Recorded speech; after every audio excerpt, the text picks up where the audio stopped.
दादा, ये स्कूल में कितने लोगों को रखा गया है, कहाँ से लाया गया है? 500 प्लस है यहाँ पे। आप देख रहा है जे शुक्रवार से घटना चल रहा है। हमारा जे हिंदू का ऊपर में इतना टॉर्चर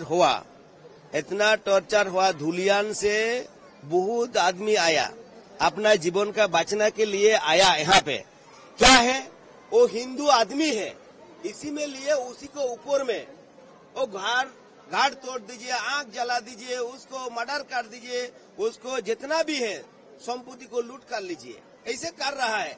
ऐसे के देश हमारा पश्चिम बंगाल चलेगा? ममता बनर्जी का पुलिस प्रशासन कोई भी स्टेप नहीं लिया। ধুলিয়ান বেদুনা থেকে কালকে এসেছি আমরা 6টার সময়। কি হয়েছিল মানে আমাদেরকে আক্রমণ করেছে মুসলমানেরা, বম, পিস্তল, তারপরে চাকু চালিয়েছে, ছেনি চালিয়েছে, বম চালিয়েছে।